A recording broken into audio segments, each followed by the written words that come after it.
Basics of اسلام میں آپ تمام ناظرین کا خیر مقدم ہے۔ یہ کربلا سیریز کا 5واں پارٹ ہے۔ ہم نے چوتھے پارٹ میں آخری بات یہ کہی تھی کہ حضرت امام حسین رضی اللہ تعالی عنہ نے حر کو ایک دعا دی۔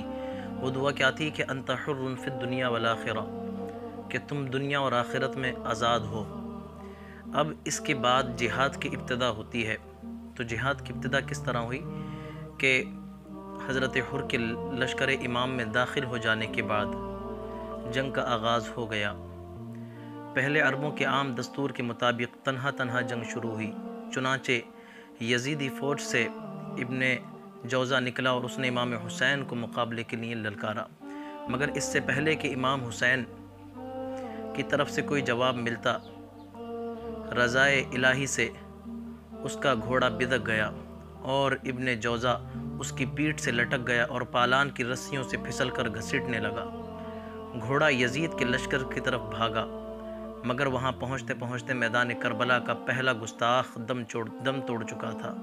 یہ واقعہ اہل عرب کی آنکھیں کھول دینے کے لیے کافی تھا، مگر یزید کی فوج کی آنکھوں میں دنیا ناچ رہی تھی اور وہ آخرت سے بالکل بے خبر تھے۔ ان کی آنکھوں پر ہوس کی پٹی بندھی ہوئی تھی۔ ابن جوزہ کی موت کے بعد یزیدی لشکر یکے بعد دیگرے جنگجو آتے رہے، اس لشکر سے جنگجو آتے رہے اور لشکر حسین کا ایک مجاہد کئی فوجیوں کو قتل کرتا رہا، یہاں تک کہ دوپہر سے پہلے امام حسین کے تمام اعوان و انصار شہید ہو گئے۔ اللہ اکبر کبیرہ۔ ان شہداء میں ان حضرات کے نام لوح تاریخ پر ہمیشہ تابندہ رہیں گے۔ حضرت بریر، حضرت مسلم بن اوسجہ، عبداللہ ابن عمیر، حبیب ابن مظاہر، ظہیر ابن القین، نافع ابن ہلال، عابس ابن ابی شبیب، حنظلہ ابن اسعد، عبداللہ ابن مروہ ابن عروہ، عبد الرحمن ابن عزرت الغفاری وغیرہ، یہ تمام تر شہداء جو دوپہر سے پہلے یکے بعد دیگرے شہید ہوئے، اللہ اکبر کبیرہ، ان کے نام تاریخ میں اسی طریقے سے تا قیامت درج رہیں گے۔ اب حضرت حر رضی اللہ تعالی عنہ کی شہادت، اللہ عاشورہ کا سورج طلوع ہوا۔ یوم عاشورہ شروع ہوتے ہی اور آفتاب ڈھلتے ڈھلتے امام حسین کے تمام رفقا شہید ہو گئے اور اب صرف امام حسین کے اہل بیت رہ گئے۔ حضرت حر پہلے بھی ایک بار داد شجاعت دے چکے تھے اور یزید کے کئی بہادروں کو جہنم رسید کر چکے تھے، مگر وہ دوبارہ جب انہوں نے دیکھا کہ امام حسین خود کربلا میں جانے کی تیاری کر رہے ہیں تو انہوں نے اجازت چاہی اور عرض کیا کہ حضور، میں خواہش مند ہوں، مجھے تمنا ہے کہ میں آپ سے پہلے جاؤں، مجھے بھی تمنا شہادت میری پوری نہیں ہو سکی ہے، اجازت مرحمت فرمائیں کہ پہلے میں اپنی زندگی آپ کے لیے نذرانے کے طور پر پیش کر دوں۔ اللہ اکبر، یہ کہہ کر امام حسین کو الوداعی سلام کیا اور لشکر یزید پر ٹوٹ پڑے۔ تنہا ایک مجاہد نے محبت امام میں سرشار ہو کر سینکڑوں کوفیوں کو قتل کر دیا اور بالآخر زخمی ہو کر گرے تو امام حسین نے خود بڑھ کر کے انہیں سہارا دیا، اور جب حضرت حر کی نگاہیں حضرت امام حسین پر پڑی تو آپ کی زبان پر یہ الفاظ تھے: حر، تم نے اپنا وعدہ پورا کیا، کیا تم سے خدا اور خدا کے رسول راضی ہو گئے؟ اللہ اکبر کبیرہ۔ حر، تم نے اپنا وعدہ پورا کیا اور تم سے اللہ اور اس کے رسول راضی ہو گئے۔ یہ حضرت امام حسین رضی اللہ تعالی عنہ کے الفاظ تھے۔ اب اس کے بعد آگے بڑھتے ہیں تو حضرت حر کی شہادت کا حضرت امام حسین کو بے پناہ رنج ہوا۔ اب مکہ مکرمہ سے ساتھ آنے والے اعوان و انصار میں سے کوئی ایسا نہیں رہ گیا تھا جو امام حسین کے نام پر جان قربان کرتا، اس لیے حضرت امام حسین نے امامہ رسول باندھا، ذوالفقار حیدری اپنے ہاتھ میں لی اور میدان جہاد میں جانے کا قصد ہی فرما رہے تھے کہ آپ نے دیکھا آپ کی بہن حضرت زینب اپنے 2 چھوٹے بچوں کو لے کر، اپنے کم سن بچوں کو لے کر حاضر ہیں اور عرض کر رہی ہیں: اے میرے بھائی حسین ابن علی، اے میرے پیارے حسین، آج تک آپ نے اپنی بہن زینب کی کوئی بات ٹالی نہیں ہے، امید ہے کہ میری آخری التجا بھی آپ ضرور قبول فرمائیں گے۔ یہ دونوں بچے اون و محمد صبح ہی سے اصرار کر رہے ہیں کہ مامو جان سے میدان کربلا میں جانے کی اجازت دلوا دیجیے، مگر اب تک ٹالتی رہی۔ اب ان کا اصرار حد کو پہنچ گیا ہے۔ اللہ اللہ، آپ دیکھیں ذرا کہ کربلا میں اس دین کو بچانے کے لیے، جو دین آج ہم تک پہنچا ہے، اس دین کو بچانے کے لیے چھوٹی چھوٹی قربانیاں، چھوٹے بچوں کی بڑی قربانیاں پیش کی گئی ہیں، اور انہوں نے خود پیش کی ہیں، اصرار کر رہے ہیں دین اسلام کے نام پر قربان ہونے کے لیے۔ کہا کہ ان کی ضد حد کو پہنچ گئی ہے، اور اب میں دیکھ رہی ہوں کہ آپ بھی تنہا ہیں، اس لیے اجازت دیجئے کہ زینب اپنے دل کے ٹکڑوں کو فاطمہ کے لخت جگر پر قربان کر دے۔ حضرت امام حسین رضی اللہ تعالیٰ عنہ نے فرمایا، زینب، اب تک جو لوگ شہید ہوئے ہیں وہ جوان یا بوڑھے تھے، مگر ان بچوں نے زندگی کی کوئی بہار نہیں دیکھی، یہ کھل کر ابھی مسکرا بھی نہیں سکے ہیں۔ ماموں کا دل کیسے گوارا کرے گا کہ وہ اپنی بہن کے گلشن حیات کے غنچے اپنی آنکھوں سے اجڑتے ہوئے دیکھیں، اپنی بہن کے گھر کو ویران نما کر دے۔ اللہ اکبر کبیرہ، میں نے صبح سے اب تک بہت ستم برداشت کیے ہیں، مگر یہ ستم ناقابل برداشت ہوگا۔ حضرت امام حسین رضی اللہ تعالیٰ عنہ کے یہ الفاظ بہن کے اوپر، بہن کو جب کہے تو بہن کے دل نازک پر بوجھ بنے۔ بہن اپنے بھائی پر آخری وقت میں اتنا بوجھ نہ ڈالو کہ وہ اٹھا نہ سکے۔ حضرت امام حسین نے فرمایا، حضرت زینب رضی اللہ تعالی عنہا نے یہ سنا تو وہ رونے لگیں اور عرض کیا، حسین، آپ نے یہ نہیں سوچا کہ زینب اپنی ماں فاطمہ رضی اللہ تعالی عنہا کے سامنے کیا جواب دے گی؟ کاش میری ماں زندہ ہوتی اور میں سفارش کر سکتی۔ حضرت زینب نے یہ جملے کچھ اس انداز سے کہے کہ حضرت امام حسین خاموش ہو گئے۔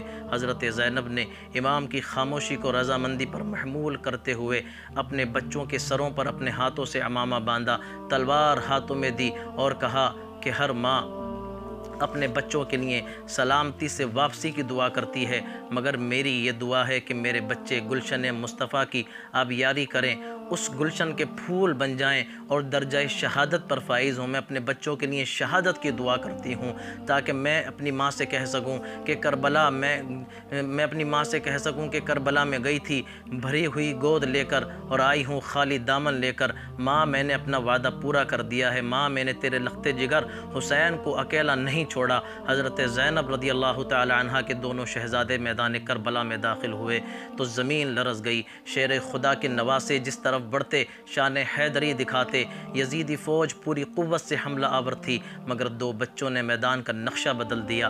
اب صورت یہ ہو گئی تھی کہ لوگ سامنے آتے ہوئے ڈرنے لگے تھے۔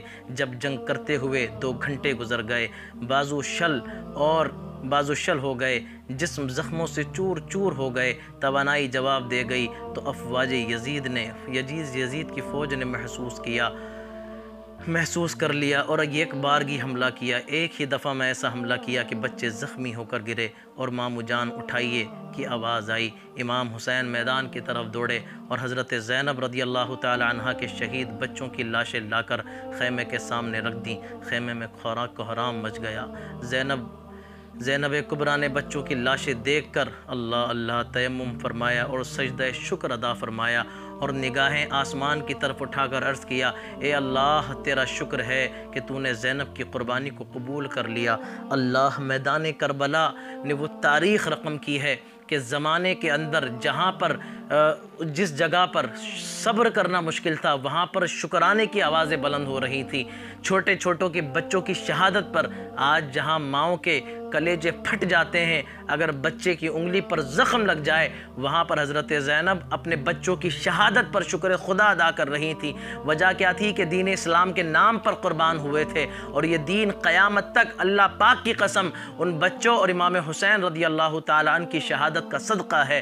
اللہ، ان دونوں بچوں کی قربانی بھی ہو گئی۔ امام حسین رضی اللہ تعالیٰ عنہ نے اپنے بھنجوں کی لاشیں میدان کربلا میں دفن فرما دیں اور روتے ہوئے آپ نے حضرت زینب سے ارشاد فرمایا، بہن، تم نے اپنے بھائی کے لیے جس عظیم اثار کا اور قربانی کا مظاہرہ کیا ہے، قیامت تک مسلم بہنیں تمہارے اس اثار کو اپنے لیے مشعل راہ بنائیں گی، تمہاری اس قربانی کو راہ ہدایت بنائیں گی، اور جب ان کا کوئی بچہ شہید ہوگا تو تمہاری یاد ان کے لیے تسکین کا سامان فراہم کرے گی، تمہیں یاد کر کر کے ان کو سکون ملے گا۔ ابھی خیمے میں یہ گفتگو ہو رہی تھی کہ حضرت مسلم بن عقیل کی صاحبزادی نے حضرت عباس رضی اللہ تعالی عنہ کا دامن تھام کر اپنے خشک ہونٹ انہیں دکھائے اور عرض کی، چچا جان، اب پیاس ناقابل برداشت ہو گئی ہے۔ حضرت عباس نے مشکیزہ اٹھایا اور نہر فرات کی طرف جانے کا ارادہ کیا۔ حضرت امام حسین رضی اللہ تعالیٰ عنہ نے سمجھایا کہ نہر فرات پر پہرا ہے، پانی لانا ناممکن ہے۔ حضرت عباس نے جواب دیا، شہادت ہمارا مقدر ہے، یہ کتنا اچھا ہوگا کہ میں اپنے شہید بھائی حضرت مسلم کی یتیم بچیوں کی خواہش پورے کرنے کے خاطر اپنی جان دے دوں، میں قربان ہو جاؤں۔ یہ کہہ کر آپ نہر فرات کی طرف روانہ ہو گئے۔ آپ عرب کے بہادر ترین لوگوں میں شمار کیے جاتے تھے اور بے پناہ خوبصورت تھے۔ آپ نے اپنے گھوڑے کو ایڑ لگائی اور تیروں کی بارش میں نہر فرات پر پہنچ گئے۔ سامنے جو بھی آیا قتل ہو گیا۔ ہاتھ جب پانی کے قریب کیا تو خیال آیا کہ پانی پی لیں، لیکن دوسرا خیال آیا کہ امام حسین اور مسلم بن عقیل کے بچے پیاسے ہیں اور میں پانی پی لوں، یہ کیسے ہو سکتا ہے؟ اللہ اللہ، اپنی پیاسوں کو، اپنے جسمانی خواہشات کو، اپنی ضرورتوں کو دین اسلام کے نام پر قربان کیسے کیا جاتا ہے؟ یہ رسول اللہ صلی اللہ علیہ وسلم کے گھر والوں نے کربلا کے اندر ہمیں بتا دیا۔ یہ سوچ کر مشکیزہ اٹھایا اور روانہ ہوئے۔ اللہ عمر ابن سعد نے للکار کر کہا، اے لوگو، اگر خیمہ حسین میں پانی پہنچ گیا تو ان کو شکست دینا مشکل ہو جائے گا، اس لیے آگے بڑھو اور عباس کو شہید کر دو۔ بیک وقت میں بے شمار تیروں کی بارش ہوئی اور چاروں طرف سے یزید کے فوجیوں نے تیر برسانا شروع کیے اور تلواروں سے حملے شروع کر دیے۔ آپ پر زرارہ نامی شخص نے حملہ کیا۔ آپ نے اس کا ہاتھ پکڑ کر جھٹکا دیا اور اس کا ہاتھ اس کے شانوں سے اکھاڑ دیا۔ یہ دیکھ کر ظالموں نے پوری قوت سے حملہ کیا۔ ایک تلوار آپ کے بازو پر پڑی جس میں مشکیزہ تھا۔ آپ نے وہ مشکیزہ دانتوں میں دبا لیا اور دوسرے ہاتھ سے تلوار چلانے لگے۔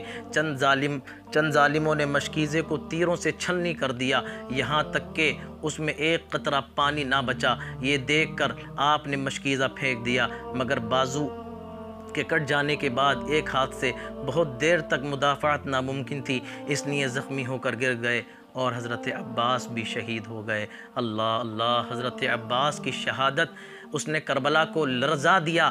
ایک لرزہ طاری ہو گیا، ایک ایسی کیفیت طاری ہو گئی جس کو بیان نہیں کیا جا سکتا۔ حضرت امام حسین رضی اللہ تعالیٰ عنہ نے حضرت عباس کی لاش اٹھا کر لائے اور حضرت مسلم کے شہزادی سے فرمایا، لخت جگر، تمہاری خواہش کے احترام میں تمہارے چچا عباس بھائی مسلم کے پاس پہنچ گئے۔ انا للہ و انا الیہ راجعون۔ یہ قربانیاں کربلا میں دی گئی ہیں۔ آپ یقین کیجئے کہ قیامت تک کوئی ان کی نظیر نہیں لا سکتا، کوئی مثال نہیں مل سکتی ان قربانیوں کی جو دین اسلام پر دی گئیں۔ حضرت عباس کی شہادت یہاں تک ہو گئی۔ اب آگے کی بات انشاءاللہ اس کے اگلے پارٹ کے اندر ہم کریں گے تاکہ ہمیں اور آپ کو کربلا کے پورے واقعات کا علم ہو سکے۔ اللہ پاک سے دعا ہے کہ اللہ پاک بیان کردہ الفاظ کو اپنی پیاری بارگاہ میں قبول کرے، آمین۔ اللہ حافظ۔